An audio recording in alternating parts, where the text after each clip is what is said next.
La Gaitana Podcast. Voces del periodismo independiente. Soy Felipe Gali desde Buenos Aires. Y yo, Luis Fernando Pacheco desde Bogotá. Y esto es Escrutinios, el podcast para analizar los resultados de las elecciones más importantes a lo largo del mundo. Y para defender la democracia en estos tiempos difíciles. Acompáñennos este 2025 para conocer a los candidatos, los partidos, las tendencias, los resultados y las implicaciones de los principales procesos electorales en América Latina y el mundo. Solo aquí, en La Gaitana Podcast.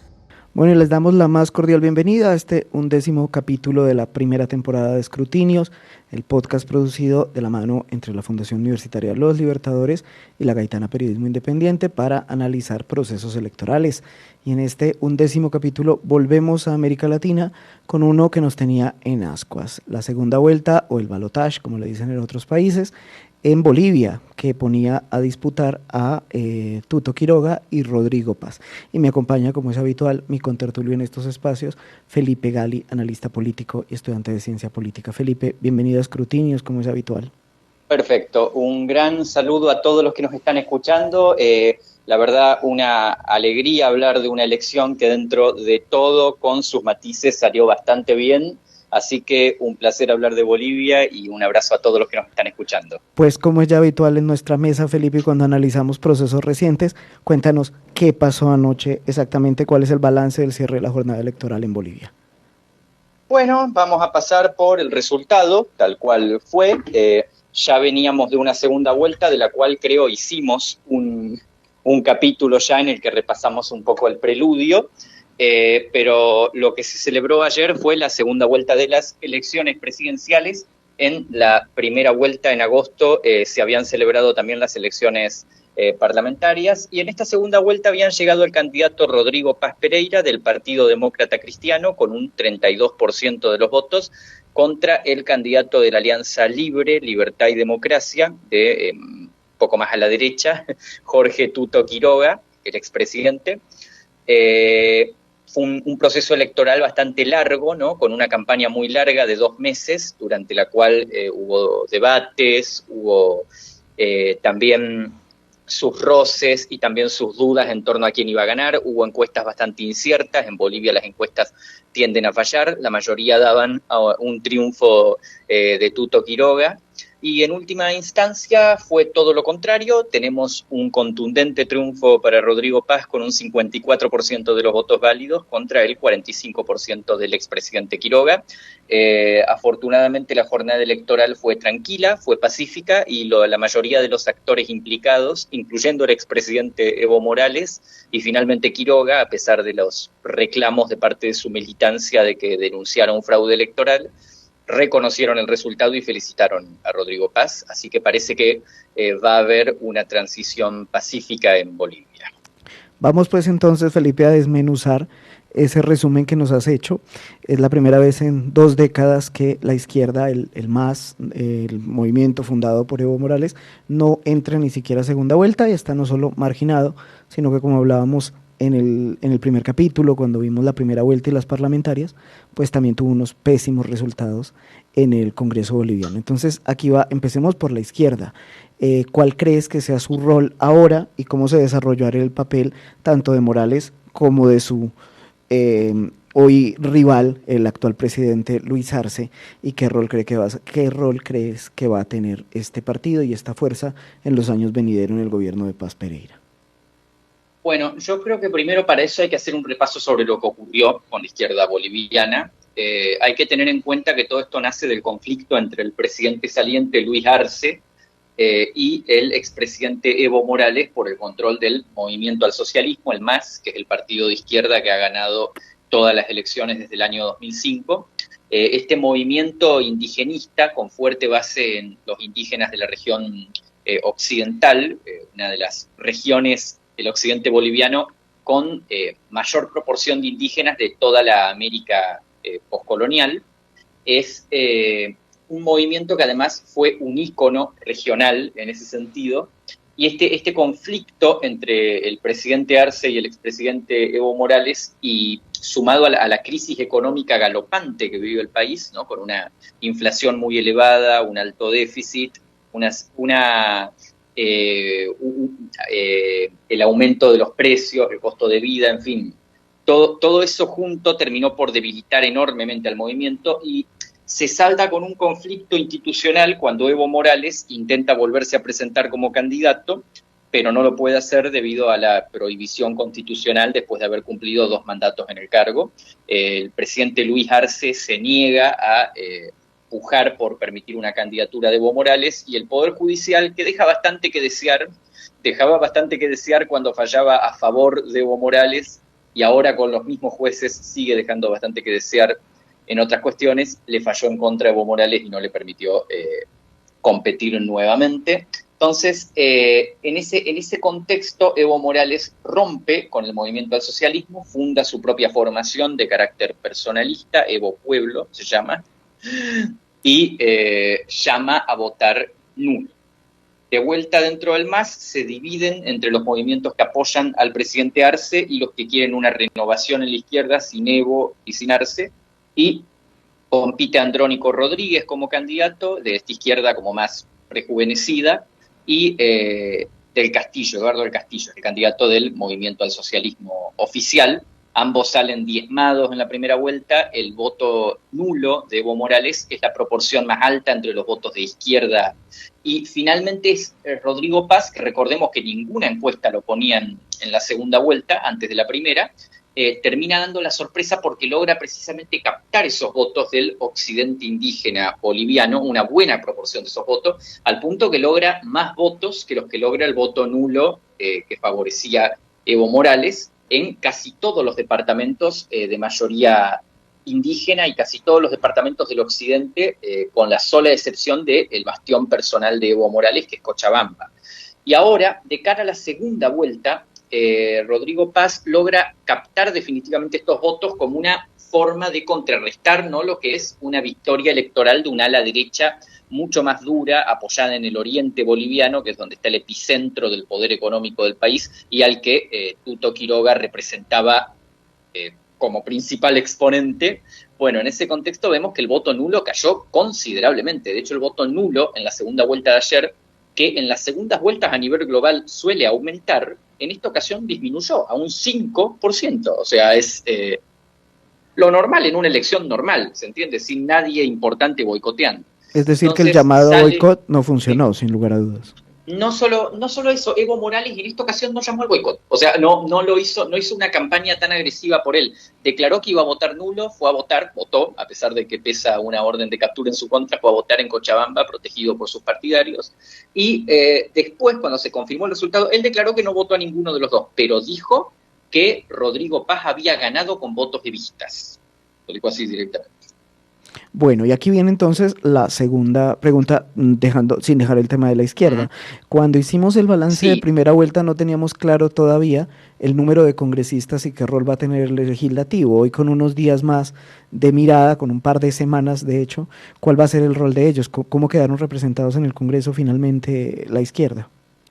Sí, hay que tener en cuenta que la representación legislativa en Bolivia está atada a la candidatura presidencial. Allá vos te dan un solo voto que vos le das al partido.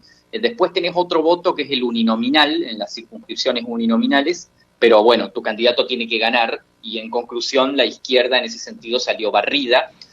Para que te hagas una idea, la Alianza Popular de Andrónico Rodríguez sacó 8 de 130 diputados, es la expresión de izquierda más grande, y el Movimiento al Socialismo sacó 2, 3 con los movimientos indígenas que lo apoyaban. Va a haber 11 representantes de fuerzas que se autodeclaran de izquierda en la Asamblea Legislativa Plurinacional, que es el Congreso boliviano. Y en el Senado, aún peor, ni la Alianza Popular ni el Movimiento al Socialismo tuvieron senadores, hay 4 senadores por departamento. Lo que tenemos es que el Partido Demócrata Cristiano, que es la lista que apoyó a Paz, que es un partido que tiene más de 70 años de antigüedad, pero que por lo general presenta candidaturas de acuerdo al humor, o sea, apoya candidaturas personalistas, suele ser un partido de esos que llamamos el sello que se vende, por así decirlo. Sí, son muy comunes también. Sí, me imagino que allá en Colombia tienen bastante de eso, lo he visto. El Senado, el Partido Demócrata Cristiano logra 16 de 36, y en la Cámara de Diputados 49 de 130. Entonces, se convierte así en primera fuerza con una primera minoría relativamente holgada, ¿me entendés? No es una mayoría, no se logra la mayoría, va a tener que hacer acuerdos, pero es una primera minoría que te permite, desde la cual podés construir una mayoría negociando con los suficientes diputados y senadores. Hay que tener en cuenta que, bueno, estas listas fueron armadas, supongo que fueron armadas desde la candidatura de Rodrigo Paz, no es que entró cualquiera al Congreso, pero hay que ver cómo se desenvuelve el Partido Demócrata Cristiano como partido, ¿no? Dentro del Parlamento, con un gobierno al que tiene que apoyar, y siendo que es un partido que suele apoyar candidaturas, reitero, muy variables. En la anterior contienda, las anteriores contiendas electorales habían apoyado a candidaturas como la de Luis Fernando Camacho, que era un líder de extrema derecha, de derecha dura en Santa Cruz, y en 2019 habían apoyado a un candidato que era de extrema derecha evangélica directamente, Chi Jung-sung, y en ese entonces hay que ver si hay si en el devenir político diario se comportan como un partido unido o se fragmentan en facciones, y también hay que ver quién asume la representación de los electores de izquierda, porque Rodrigo Paz la asumió para vencer a una candidatura de derecha, pero hay que ver si ya en el gobierno y con el panorama económico tan complicado puede absorber esa representación política que ha quedado huérfana y que además sigue representando por lo menos como voto duro a más de 1 millón de electores bolivianos, y no va a haber sus posiciones en el debate parlamentario diario. Podemos decir que es por culpa del boicot de Evo Morales, pero esa es una orfandad que va a estar presente por los próximos 5 años. O sea que dentro de 5 años nos vamos a haber olvidado de lo que ocurrió en 2025, vamos a estar en 2030. Después tenemos a las principales oposiciones, ¿no? A Libre, la lista de derecha de Tuto Quiroga, que logró 12 senadores de 36 y 39 diputados, no quedó tan atrás. Y después yo creo que el aliado clave de Rodrigo Paz, y uno de los aliados clave en esta segunda vuelta fue Samuel Doria Medina, ¿no? Que era el candidato del ala más centrista de los partidos tradicionales, que obtuvo un 19% de los votos, obtuvo 7 senadores y 26 diputados. Con su apoyo, si esos diputados y esos senadores mantienen un respaldo a la presidencia de Rodrigo Paz, se puede construir una mayoría parlamentaria. Así que yo creo que no solo Samuel Doria Medina apoyó a Rodrigo Paz, él había dicho que antes de la primera vuelta que si él quedaba fuera de la segunda vuelta iba a apoyar al candidato más votado si no respondía al MAS. Fue así, cumplió, apoyó a Paz. Así Felipe, que vamos a ver cómo es el gobierno. ¿Qué rol podría tener Tuto Quiroga? Uno pensaría que con la lectura actual y sin la izquierda entrando a segunda vuelta, pues Quiroga se convertiría en el principal jefe de la oposición del nuevo presidente de la República. ¿Crees que así lo juegue? Y aquí teniendo en cuenta y remarcamos nuevamente que no hay muchas diferencias de fondo entre las dos propuestas, ¿qué rol crees que juegue Quiroga de cara a la gobernabilidad del nuevo presidente boliviano?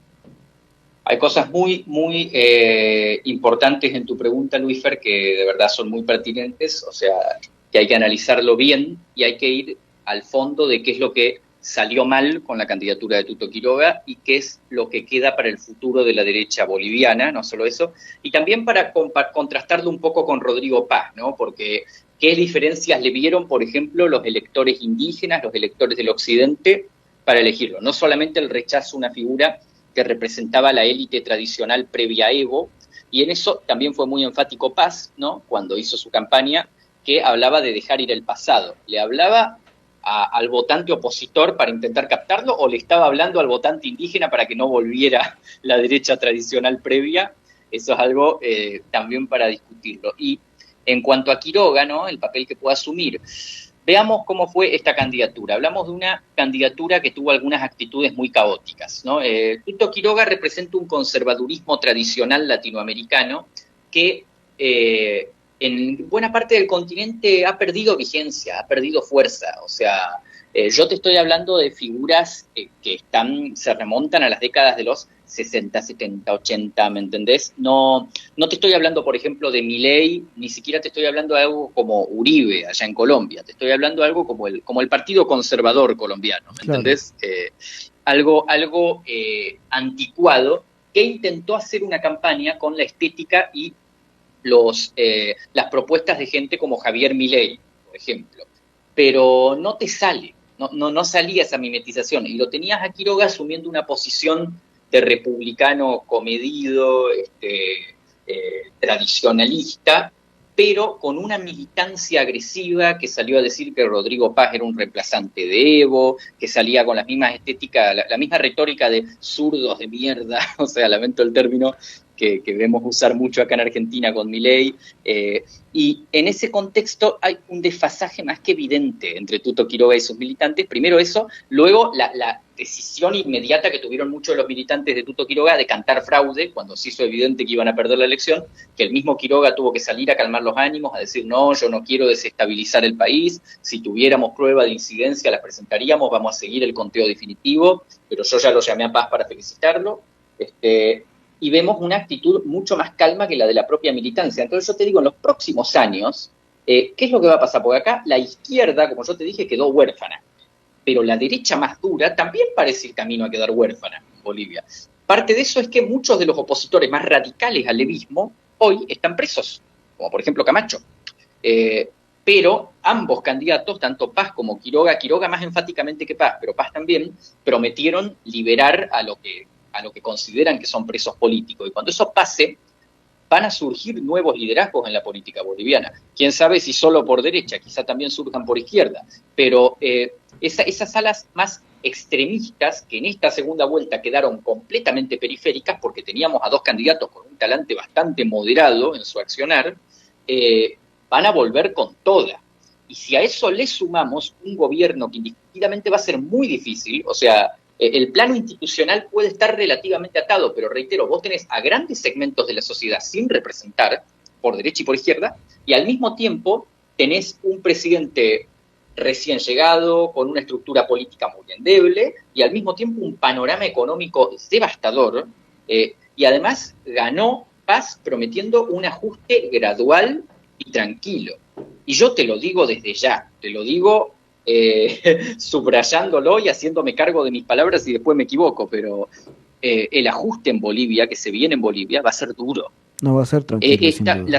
La situación es muy parecida a la que había antes de las elecciones acá en Argentina, y esto te lo digo con conocimiento de causa. El debate se planteó como ajuste sí, ajuste no, pero el debate real era ajuste cómo, ajuste en quién condiciones, y más bien ajuste quién, no ajuste sí o ajuste no. Se viene un ajuste duro, y hay que ver si Paz tiene no solo la cintura política para encararlo, sino además para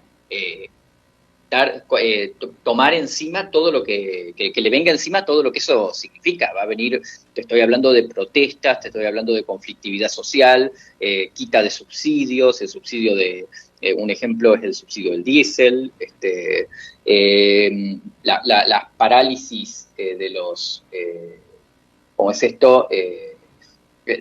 Que se paralice la economía, sí, que también las general. empresas, que las empresas bolivianas también se le plieguen a él, que todo el sector tradicional que realmente lo respaldaba a Tuto Quiroga, lo respalde de la misma forma que hubiera respaldado un ajuste encarado por Tuto Quiroga. En ese sentido, yo creo que se viene un periodo muy convulso, o sea, es increíble porque fue un proceso electoral muy tranquilo, y vimos a mucha gente asumir una postura mucho más pacífica, más cívica, más respetuosa, pero el periodo que se viene va a ser duro. Eso no lo podemos dejar pasar. Bueno, estamos aquí analizando en nuestro 11º capítulo de Escrutinios la segunda vuelta presidencial en Bolivia. Al volver vamos a hablar del impacto que tiene en materia internacional, de los nuevos roles y sobre todo en medio de esta polarización regional y de las elecciones venideras, qué papel puede tomar el gobierno de Paz Pereira frente a los múltiples debates venideros. Vamos a ir a una pausa institucional y al volver seguimos aquí en Escrutinios como es habitual. La Gaitana, capaz de organizar a miles de indígenas yanaconas para combatir la avanzada española en los territorios del hoy denominado sur colombiano, se constituye un símbolo femenino de la resistencia indígena. Afirma la tradición que la cacica gaitana vengó la muerte de su hijo Timanco, pese a la superioridad del enemigo, y se enfrentó al colonizador español don Pedro de Añasco. La historia, que se basa en unos breves versos de Juan de Castellanos, constituye un ejemplo de una narrativa que contrasta con la manera como se es percibido al huilense y, en particular, cómo es asumida la mujer, a quien el machismo y el patriarcado le han negado su lugar en la historia. La gaitana denota tenacidad, organización, altruismo, lucha por las causas nobles. En una frase, evoca la posibilidad de cambio. En este proyecto periodístico creemos como equipo humano y desde aquí no solo evocamos, convocamos a ese cambio.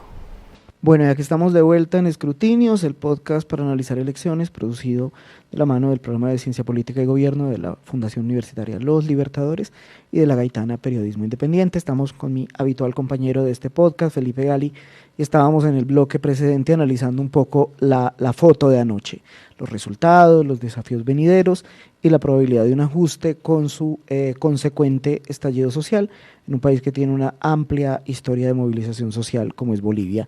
Y hoy quiero que miremos en este segundo bloque, Felipe, la invitación es a mirar un poquito la foto más ampliada y preguntar un poco por el desafío que tiene Paz Pereira más allá del ajuste necesario económico en el país, sino frente al posicionamiento regional.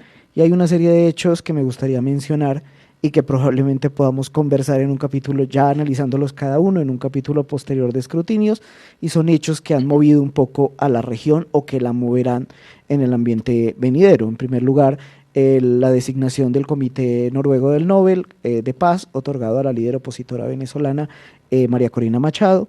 En segundo lugar, el gobierno peruano, con una amplísima desaprobación, ha caído el gobierno de Dina Boluarte y hay otra vez otro gobierno interino, y adicional a ello, pues habrán elecciones venideras que van a transformar y que probablemente sacudirán la región, como son las presidenciales en Argentina, que creo que es nuestro siguiente capítulo, e inmediatamente después las elecciones presidenciales en Chile, que probablemente también arrojen sorpresas. Y el último factor que no podemos dejar de mencionar, pues es el discordante gobierno de Trump, para el cual Latinoamérica sin lugar a dudas no es una prioridad inmediata, pero que se ha dedicado a incidir desde la división, desde la generación de debates a adversarios, como el caso Petro, pero también aliados, porque ayer también hubo tiempo para mandarles abrazos a tu presidente, al presidente Milei, en esa rueda de prensa en la cual advirtió nuevamente que si perdía las elecciones se olvidara de la ayuda norteamericana.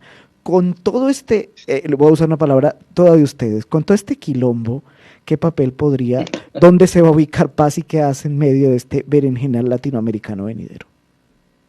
Bueno, Bolivia no es Brasil, no es México, no es Argentina, o sea, es un país que no tiende a tener una gran... con Evo Morales logró ser una ficha importante, por lo menos en lo simbólico, pero no tiene la influencia que suele tener Brasil. Sin embargo, ha demostrado tener una actitud mucho más moderada, la demostró en campaña, que la que tenía Tuto Quiroga, que era una figura decididamente pro-occidental. Paz asume una postura, en cambio, mucho más neutra, pero ambos candidatos coincidían en abrir el país al comercio, en una liberalización al exterior, y en ese sentido Paz ya recibió felicitaciones tanto de Javier Milei como de Lula da Silva, como de Boric, en fin, creo que también de Claudia Sheinbaum, no recuerdo. Bueno, en fin, ya lo han llamado la mayoría de los líderes mundiales. Lo llamó la líder opositora venezolana María Corina Machado. Es sabido que los sectores del espacio político de María Corina Machado tenían una estrecha vinculación con Tuto Quiroga, de hecho son amigos personales. Quiroga había declarado, justo después de emitir su voto, que si ganaba él iba a invitar a Edmundo González, en representación de Venezuela, a su toma de posesión, pero que dedicaba, y también incluso hablaba de enviarle un saludo, dedicarle el triunfo a Cuba, Nicaragua y a la que llamó su hermana María Corina Machado, y En cambio, Paz había asumido una postura como más silenciosa, pero hoy por la tarde, precisamente, Machado difunde en sus redes sociales una videollamada que tuvo con Rodrigo Paz, en la que lo felicitó personalmente, y Rodrigo Paz declaró que en su juventud había estado exiliado en Venezuela y que Venezuela cuenta con todo su apoyo para recuperar su democracia. Por lo tanto, vemos que va a haber un giro marcado en la posición de Bolivia, que hasta ahora es uno de los aliados más importantes de los regímenes de Cuba, Venezuela y Nicaragua. A partir de ahora, no solo vamos a ver una inversión real hacia la confrontación con esos regímenes, incluso Paz Pereira fue tan lejos como para invitar personalmente a la misma María Corina, que hoy está en la clandestinidad en Venezuela, a su toma de posesión.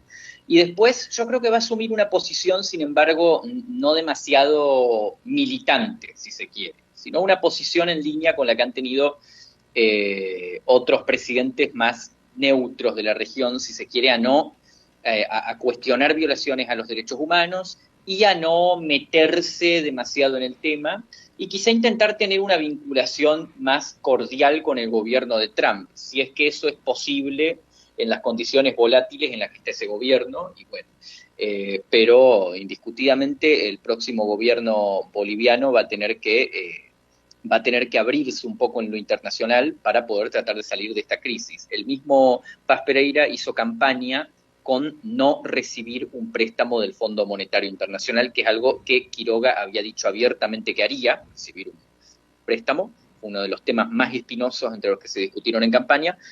Pero yo te digo, como te dije, que el ajuste va a tener lugar, una vinculación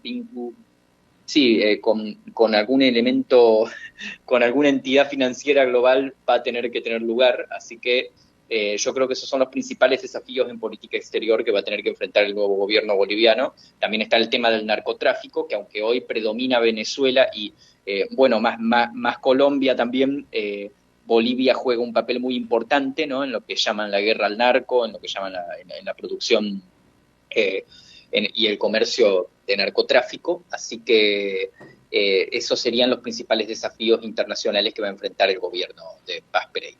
O sea, tú te la juegas porque igual van a necesitar el apoyo de Estados Unidos de cara a que un organismo multilateral de crédito pueda oxigenar la economía boliviana.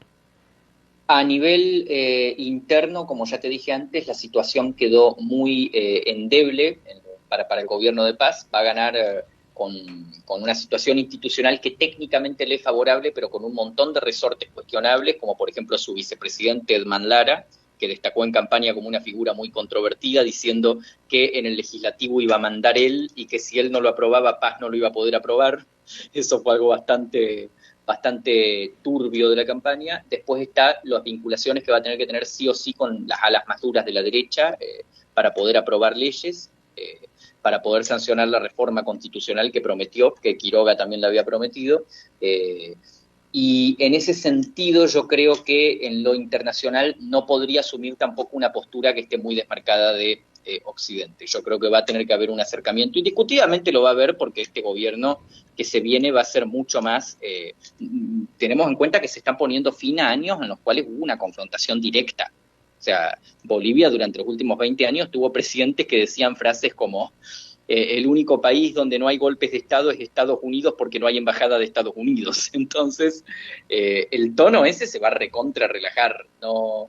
Pero la clave es hasta qué punto, ¿no? Hasta qué punto lo vemos. Yo creo que va a tener que haber un acercamiento muy claro con Occidente, si se quiere recibir el apoyo financiero que te digo. Para paliar la crisis que se viene parece inminentemente necesario, imperativo.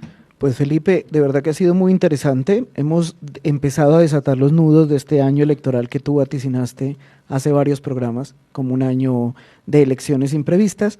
De hecho, probablemente no la tengamos este año, pero por lo menos hay 2 más imprevistas en el horizonte mediano, y estamos hablando del caso peruano, porque indudablemente ya se tendrá que abocar a llamar a elecciones el gobierno peruano, y el otro caso que me llama la atención, tampoco creo que se logre este año, pero ojalá y podamos dedicarle un espacio a la inestabilidad francesa, que nada que logra salir de este naufragio de volatilidad, de gobernabilidad, y que algunos aseguran que es necesario adelantar reformas que le pongan fin a la Quinta República y que llamen a otros órdenes que permitan que los gobiernos puedan maniobrar. Y como ya anuncié, pues tenemos por lo menos dos en el escenario venidero inmediato muy importantes, como es poner los ojos en Buenos Aires, en tu querido país, y ver cómo van a salir las elecciones de mitad de término, y en Chile, que se apresta a elegir sucesor o sucesora de Gabriel Boric.